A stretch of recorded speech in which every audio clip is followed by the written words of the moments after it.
IT журналистика оқу курсының сабағына қош келдіңіздер.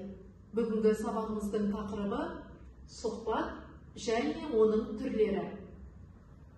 Сабағымыздың мақсаты журналистиканың жанры ретіндегі сұхбаттың ерекшеліктері мен оны құру ережелерімен таныстыру, сұхбаттың түрлері мен мән-маңызы жайлы мәлімет беру. Оқушылар, сұхбат сөзімен таныс болыңыздар.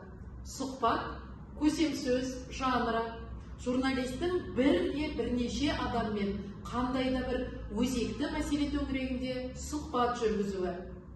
Интервью барысында белгілі бір оқиғаның, құбылыстың, мән-мазмұны, әңгімелесушінің түсіндіруі, айтуы бойынша терең ашылады. Интервью жанры екіге бөлінеді: хабарламалы және түсіндірмелі. Хабарламалы интервью түріне тілші мен әңгімелесуші екеуінің сұрақ-жауап түріндегі диалогы жатады.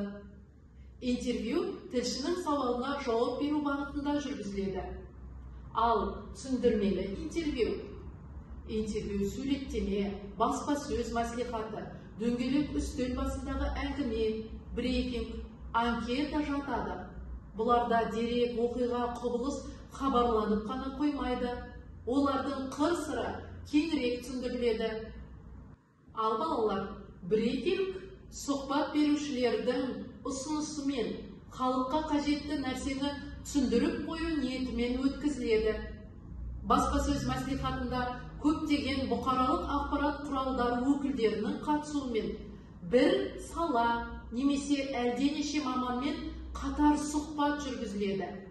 Журналистер кезекпен сұрақ қойып, сұхбаттаушылар оған жауап береді. Енді балалар, сұхбаттың бір түрі блиц сауалдың анықтамасымен таныс болыңыздар. Блиц сауал белгілі бір сұраққа көпшіліктің жауап беруі, пікірі. Блиц сөзі неміс тілінен аударғанда найзағай деген мағына береді. Басқаша айтса, қас қағым сәт, жылдам әрекет. Блиц сұрақ, баспасөз брифингі, өкілетті тұлғамен кездесу, немесе телефон, интернет байланысы арқылы қысқа әрі нақты сауал қойып, дәл сондай жауап алуды қарастырады. Оқушылар, сіздерге сұхбат және оның түрлері жайлы мол ақпараттар берілді. Енді тапсырмаға назар аударыңыздар. 3 сурет көрсетілген. Осы суреттерге қарап, бірін таңдап сұхбат құрастырыңыздар.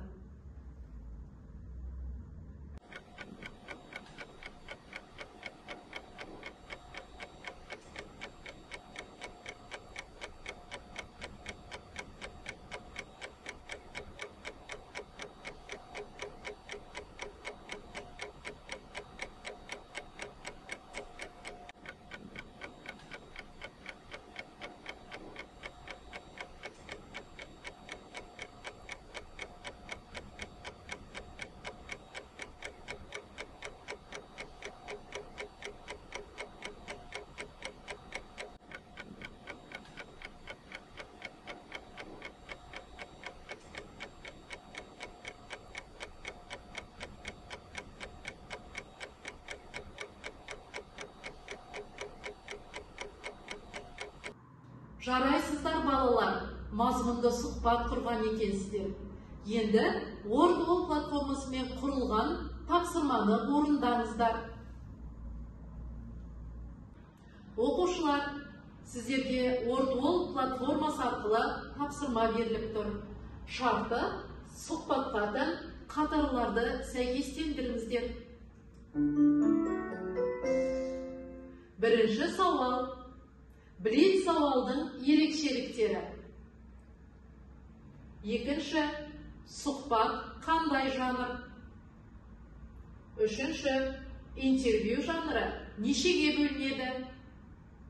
Төртінші сауал, брифингтерге кімдер қатыса алады? Балалар, сіздер осы сұрақтарға сәйкес жауапты таңдап сәйкестендіресіздер. Тапсырманы орындау үшін сіздерге 15 секунд уақыт беріледі.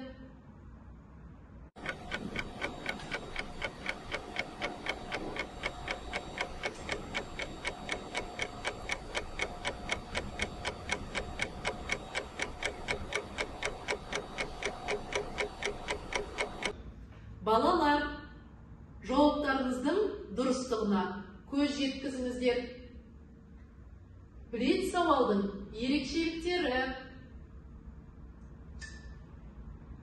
Бір мәселеге қатысты көпшіліктің пікірін білдіру.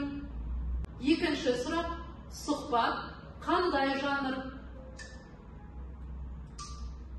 Сұхбат көркемсөз жанры. Үшінші сұрақ, интервью жанры нешеге бөлінеді? Интервью жанры екіге бөлінеді. Соңғы сұрақ, брифингке кімдер қатыса алады? Брифингке бұқаралық ақпарат құралдарының өкілдері қатыса алады.